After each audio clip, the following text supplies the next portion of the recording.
باللہ من الشیطان الرجیم بسم اللہ الرحمن الرحیم اولم یروا کیف یبدئ اللہ الخلق ثم یعیدہ ان ذلک علی اللہ یسیر۔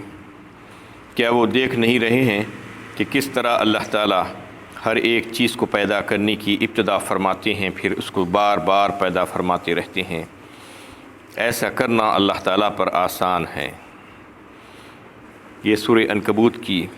19ویں آیت ہے۔ اس میں جو کفار جو شک و شبہ کیا کرتے تھے اس کا جواب دیا گیا ہے کہ شروع سے کفار کے دل میں یہ بات تھی کہ مرنے کے بعد دوبارہ کیسے اٹھائے جائیں گے۔ اَإِذَا مِتْنَا وَكُنَّا تُرَابًا وَعِظَامًا أَإِنَّا لَمَبْعُوثُونَ، بار بار یہی سوال کرتے تھے، ہم مر جائیں گے، مٹی ہو جائیں گے، ریزہ ریزہ ہو جائیں گے، ہڈیاں ہو جائیں گی، تو پھر اس کے بعد دوبارہ ہم کو کیسا پھر سے دنیا میں لایا جائے گا، کیسا دوسری زندگی دی جائے گی۔ تو وہ شک و شبے جو ان کو جو کیا کرتے تھے تو اس کو اللہ تعالیٰ نے دور فرمایا مختلف انداز میں، مختلف صورتوں میں۔ هل أتى على الإنسان حين من الدهر لم يكن شيئا مذكورا، سورۃ الدہر میں اللہ تعالیٰ نے فرمایا کہ ایک زمانہ تمہاری زندگی میں ایسا بھی گزرا ہے کہ تم کوئی قابل ذکر شے تھے ہی نہیں۔ هل أتى على الإنسان حين من الدهر لم يكن شيئا مذكورا إنا خلقنا الإنسان من نطفة أمشاج نبتليه فجعلناه سميعا بصيرا، بے شک ہم نے تمہیں پیدا کیا ایک نطفے سے، ملے جلے نطفے سے، مرد اور عورت کے پانی سے ملا کر ہم نے تم کو پیدا کر دیا۔ نبتلیہ فجعلناہ سمیعا بصیرا، پھر آزمائے تمہیں اور پھر ہم نے تمہیں جیتا جاگتا سنتا دیکھتا انسان بنا دیا، اما شاکرا و اما کفورا، اور یہ سارے شعور اور قوت اور طاقت اور عقل اور فہم تم کو ہم نے دی، اور پھر اس کے بعد تم کو آزادی دے دی دنیا میں، چاہے تم شکر گزار بندے بنو یا تم جو ہے اللہ کی ناشکری کرو، یہ تمہارے اوپر ہے، دنیا میں تم جو چاہے کرو۔ تو اس میں اللہ تعالیٰ جو بتا رہے ہیں کہ جو پہلی پیدائش تھی وہ زیادہ مشکل ہے، اگر تم دیکھو تو دوسری پیدائش کے بارے میں تم زیادہ فکر مند ہو رہے ہو اور یہ سمجھ رہے ہو کہ بہت مشکل ہے، تو پہلے یہ سوچو کہ پہلی پیدائش کتنی مشکل تھی۔ اور دنیا میں بھی تم دیکھتے ہو کہ دنیا میں کوئی چیز پہلی بار بنانا بہت مشکل ہوتا ہے، دوسری بار، تیسری بار، چوتھی بار، 100ویں بار بہت آسان ہو جاتا ہے۔ کوئی چیز کو جو ہے پہلے ریسرچ کیا جاتا ہے، ڈیولپ کیا جاتا ہے، اس کے بارے میں تحقیقات ہوتی ہیں، سالوں سالہ لگ جاتی ہیں، اس کے بعد کوئی ایک چیز وجود اس کا عمل میں آتا ہے، اس کے بعد پھر اس کی ڈائی بن جاتی ہے، جو بھی ہونا ہے اس کے ڈیولپمنٹس ہو جاتے ہیں، اس کے بعد ہزاروں لاکھوں کی تعداد میں بن جاتے ہیں۔ تو ایسا ہی یہ مثال اللہ تعالیٰ یہ دینا چاہ رہے ہیں کہ دیکھو دنیا میں بھی ایسا ہی تم دیکھتے ہو، ایسا ہی جو ہے تمہیں بھی ہم نے جب بنایا تھا تو تمہارا کیا تھا وجود؟ کچھ بھی نہیں تھا، تم ہواؤں میں ریزہ ریزہ ذرے کی شکل میں منتشر ہو کر اڑتے پھر رہے تھے، تمہارا کوئی وجود نہیں تھا، تم قابل ذکر شے نہیں تھے، ہم نے تم کو وجود بخشا، اور اس وقت ہم نے تم کو وجود بخشا اور ایک جیتا جاگتا انسان بنا دیا، تو مرنے کے بعد تو کچھ ہو، کچھ ہڈی تو ہو تمہاری، کچھ بچی ہوئی، جیسا کہ جو ہے سائنس آج تحقیق کر کے بتائی ہے کہ جو ہے آخری جو حصہ ہوتا ہے انسان کی ہڈی کا وہ بچا ہوا ہوتا ہے، دم چیز جسے کہتے ہیں،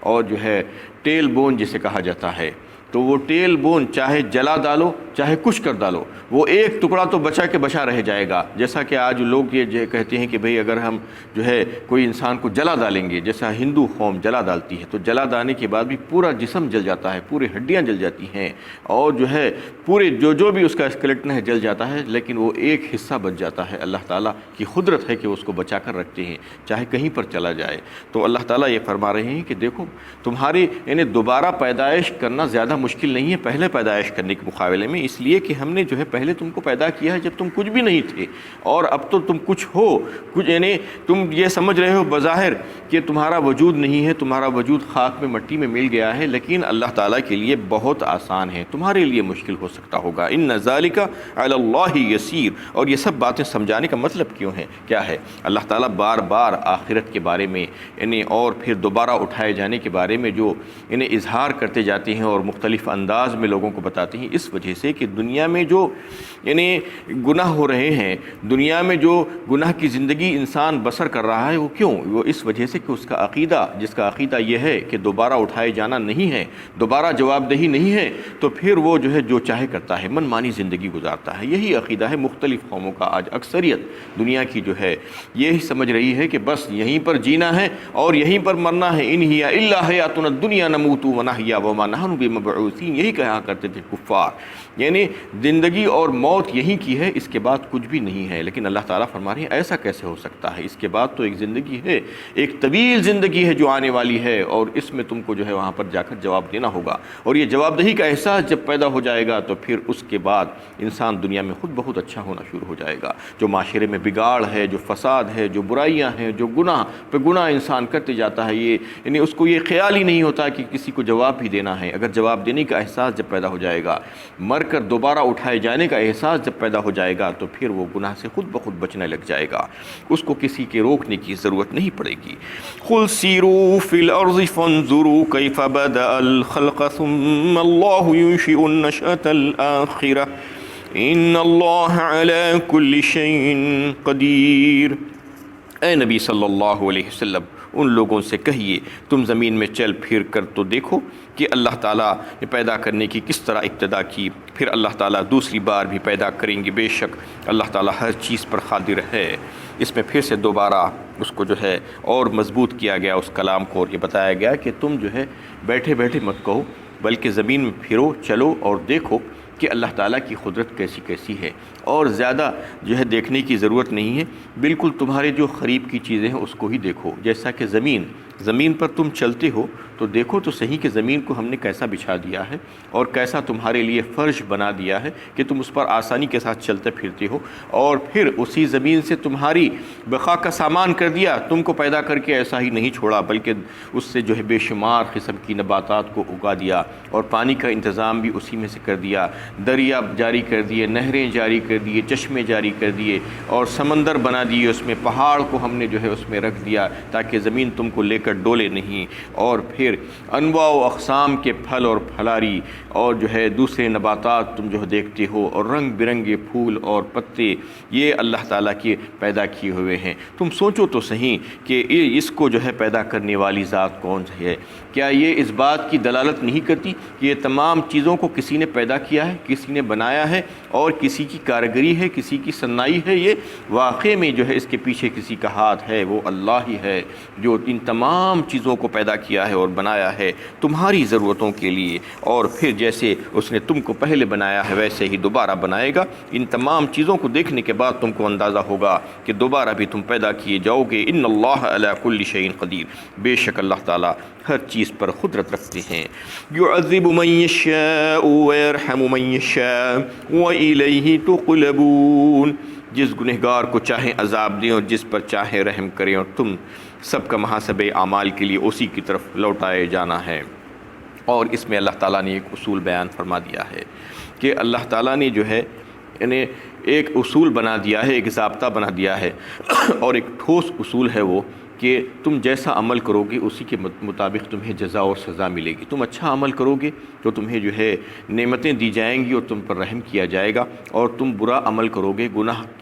کرو گے تو پھر تم کو عذاب دیا جائے گا۔ یہ انہیں ضابطہ ہے اور اصول ہے۔ اس کے علاوہ بھی اللہ تعالیٰ الا ماشاء اللہ، اللہ تعالیٰ جو چاہیں وہ کر سکتے ہیں۔ استثنائی صورتیں ہو سکتی ہیں، لیکن استثنائی صورتوں پر جو ہے انسان نظر نہیں ڈالنا، بلکہ قانون اور ضابطہ جو ہے اس کو سمجھ کر چلنا۔ اسی لیے شریعت آئی ہے، اسی لیے اللہ کے نبی صلی اللہ علیہ وسلم نے اپنی ساری زندگی کو جو ہے اس میں ڈھالا اور اس کو کر کے بتلا دیا کہ یہ ساری چیزیں قابل عمل ہیں اور تم کو بھی کرنے کا ہے۔ نماز بھی پڑھنا ہے، روزہ بھی رکھنا ہے، اخلاق بھی سنوارنے ہیں، حلال کمائی بھی کھانا ہے، اور لوگوں کے ساتھ اچھا بھی رہنے کا ہے، لوگوں کی مدد بھی کرنا ہے، ہمدردی بھی کرنا ہے۔ یہ ساری چیزیں بتلائی آپ نے، کیونکہ یہ قابل عمل ہے اور یہی کرنا ہے اور یہی قانون ہے اور یہی ضابطہ ہے، اور اللہ تعالیٰ اسی کو پسند فرماتے ہیں۔ اور تم ایسا کام کرو گے تو تم پر رحم کیا جائے گا، اور اگر اس کے برخلاف کرو گے تو پھر عذاب میں گھیر دیے جاؤ گے۔ یہ جو ہے اللہ تعالیٰ نے یہ ایک اصول بنا دیا ہے۔ اللہ تعالیٰ تو حاکم اعلیٰ ہے، متصرف کائنات ہے، مدبر کائنات ہے، وہ جو چاہیں کر سکتے سکتے ہیں لیکن ایک اصول کے مطابق ساری چیزوں کو جو ہے اصول اور ضابطے میں باندھ دیا ہے، وَإِلَيْهِ تُقْلَبُونَ، اور پھر بتا دیا گیا ہے کہ تم سب محاسبہ اعمال کے لیے اسی کی طرف لوٹائے جاؤ گے۔ وَمَا أَنْتُمْ بِمُعْجِزِينَ فِي الْأَرْضِ وَلَا فِي السَّمَاءِ وَمَا لَكُمْ مِنْ دُونِ اللَّهِ مِنْ وَلِيٍّ وَلَا نَصِيرٍ،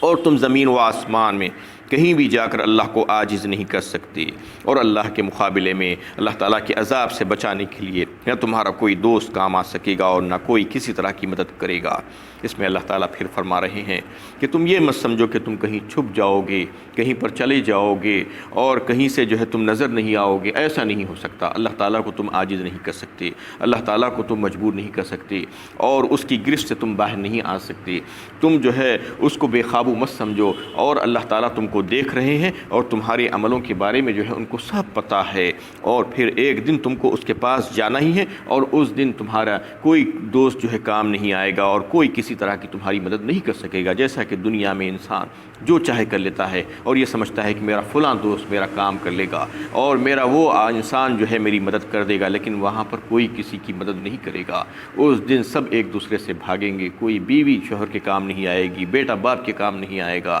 اور کوئی کسی کے کام نہیں آئے گا، سب کو اپنی اپنی فکر دامگیر ہوگی۔ وَالَّذِينَ كَفَرُوا بِآيَاتِ اللَّهِ وَلِقَائِهِ أُولَئِكَ يَئِسُوا مِن رَّحْمَتِي وَأُولَئِكَ لَهُمْ عَذَابٌ أَلِيمٌ، اور جو لوگ اللہ تعالیٰ کی آیتوں کا انکار کرتے ہیں اور قیامت کے دن زندہ ہو کر محاسبہ اعمال کے لیے اللہ تعالیٰ کے سامنے حاضر ہونے کے منکر ہیں، وہ میری رحمت سے نا امید ہو گئے ہیں، اور ان کے لیے دردناک عذاب ہے۔ یعنی جو کفر پہ کفر کر رہے ہیں، جو اللہ کا انکار کر رہے ہیں، وہ میری رحمت سے مایوس ہو گئے ہیں، اللہ تعالیٰ بتا رہے ہیں، کیونکہ اللہ کی رحمت دنیا میں سب کے لیے عام ہے۔ دنیا میں اللہ تعالیٰ کی صفت رحمانیت ہے، اس کا تقاضا ہے کہ اللہ تعالیٰ سب پر رحم فرما رہے ہیں۔ رحمان اسی کہتے ہیں جو ہے بہت ہی مہربان ہو، سب پر مہربان ہے آج، چاہے مومن ہو چاہے کافر ہو، چاہے نیک ہو چاہے بد ہو، چاہے مخلص ہو چاہے مومن ہو،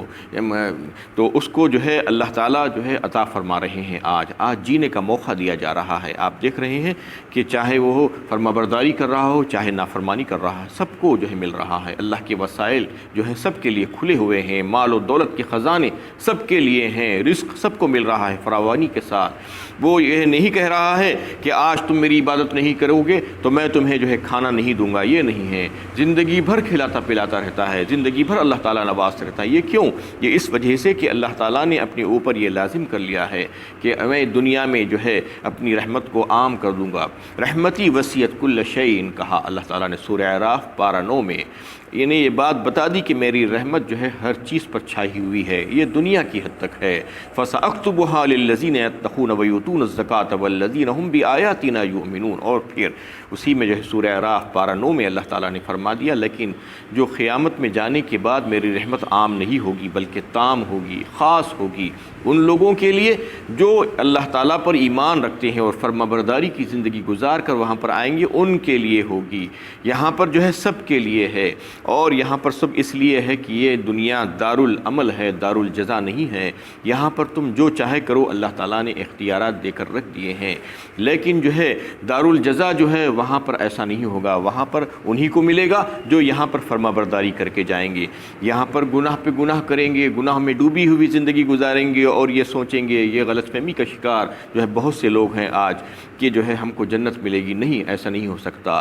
دنیا مزرعۃ الآخرہ کہا اللہ تعالیٰ نے، اللہ کے نبی صلی اللہ علیہ وسلم نے جو ہے ایک حدیث میں، کہ دنیا جو ہے کھیتی ہے آخرت کی۔ یعنی کھیتی کیسی ہوتی ہے؟ کچھ آپ بوتے ہیں تو وہی اگتا ہے، آپ جو بھی بوئیں گے، گیہوں بوئیں گے تو گیہوں اگے گا، اور چاول بوئیں گے تو چاول اگے گا۔ جو بھی آپ لگائیں گے زمین میں، جس کا دانہ ڈالیں گے وہی آپ کو درخت ملے گا۔ تو دنیا میں بھی آپ جو کام کریں گے وہی آخرت میں آپ کو اس کے مطابق جزا اور سزا ملے گی۔ لیکن دنیا میں یہ ہوتا ہے کہ عام طور پر جو ہے نیک و بد دونوں برابر ہو جا رہے ہیں، اور ہر ایک کے ساتھ جو ہے ایک ہی لکڑی سے ہر ایک کو ہانکا جا رہا ہے۔ کوئی نیکی کرتا ہے تو اس کو بھی نہیں دیکھا جاتا۔ قانون میں جو ہے ایسی لچک رکھ دی گئی ہے یہاں پر کہ کسی کو کچھ کسی کو کچھ، نہ ناانصافی کا جو ہے ظلم و زیادتی کا بازار گرم ہے، لیکن اگر ایسا ہی جو ہے قیامت میں بھی ہوگا، آخرت میں بھی ہوگا، تو اللہ تعالیٰ کے یعنی صفت عدل پر حرف آ جائے گا۔ ایسا کیسے ہو سکتا ہے؟ اللہ تعالیٰ نے جو آخرت والی زندگی، جو قیامت جو قائم کی ہے، یہ اسی وجہ سے ان الساعۃ آتیۃ اکاد اخفیھا لتجزی کل نفس بما تسعی کہا، ہم نے بے شک قیامت آنے والی ہے، ہم نے اس کو چھپا کر رکھا ہے، سورۃ طٰہٰ میں اس کا تذکرہ کیا ہے، اور پھر یہ فرما دیا کہ یہ اس وجہ سے قیامت آنے والی ہے کہ ہر ایک عمل کرنے والے کو اس کے عمل کی بھرپور جزا دے دی جائے۔ یعنی آخرت میں ہی ہو سکتا ہے، یہ دنیا میں تو نہیں ہو سکتا۔ دنیا میں دیکھتی ہیں آپ کتنی ناانصافی ہوتی ہے، جو چاہے کرتا ہے، جس کو طاقت ہے وہ اپنے طاقت کے بل بوتے پر جو کچھ بھی چاہے کر لیتا ہے، لیکن آخرت میں ایسا نہیں ہوگا۔ جو عمل آپ کریں گے اسی کے مطابق آپ کو جزا ملے گی۔ آپ نیک کام یہاں سے کر کے گزریں گے تو پھر اللہ تعالیٰ آپ کو جو ہے اس کو نعمتوں کی شکل میں آپ کو جنت عطا فرمائیں گے، اور آپ بدی کریں گے تو پھر بدیوں کی سزا بھی آپ کو بھگتنی پڑے گی، اور وہ جہنم کی سزا جو ہے آپ کو ڈالا جائے گا۔ اس لیے جو ہے وہاں پر جانے کے بعد فیصلے بے لاگ ہوں گے۔ اللہ تعالیٰ بالکل جو ہے اسی کے مطابق فیصلے کریں گے جیسے تم نے دنیا میں زندگی گزاری تھی، اور وہاں پر جانے کے بعد جو ہے ایک دوسرے کو پکاریں گے کفار، اور جنت والوں کو پکاریں گے، اور یہ کہیں گے کہ ہمیں جو ہے تھوڑا سا پانی پلا دو، ہمیں تھوڑا سا کھانا دے دو، ہمیں تھوڑا سا روٹی کا ٹکڑا دے دو، اور جو ہے وہاں پر یہ کہہ دیا جائے گا کہ حرمہما علی الکافرین، آج جو ہے اللہ تعالیٰ نے حرام کر دیا ہے ان تمام چیزوں کو تمہارے لیے، ایک پانی کا خطرہ تمہیں یہاں پر نہیں ملے گا۔ وہاں پر صفت رحیمی اللہ تعالیٰ کی ہوگی، اور جو ہے اللہ تعالیٰ بتا دیں گے کہ صرف مومنوں پر ہم آج جو ہے رحم کرنے والے ہیں، مومنوں کے علاوہ کسی اور پر ہم آج رحم نہیں کریں گے، کسی کو ایک پانی کا خطرہ نہیں پلایا جائے گا۔ دنیا میں جیسے مستی کی زندگی گزارتے تھے، من مانی کرتے تھے، لیکن اس کے باوجود کھاتے پیتے اور جو ہے اللہ کی رحمتوں سے نعمتوں سے فیض یاب ہوتے تھے، لیکن آج جو ہے تمہاری وہ ساری نعمتیں چھین لی جائیں گی اور تم کو جو ہے اس سے محروم کر دیا جائے گا۔ یہ بات اللہ تعالیٰ اس میں بتا رہے ہیں، اولئک یئسوا من رحمتی واولئک لهم عذاب علیم، اور پھر ان لوگوں کے لیے وہاں پر دردناک عذاب ہے۔ وآخر دعوانا ان الحمد للہ رب العالمین۔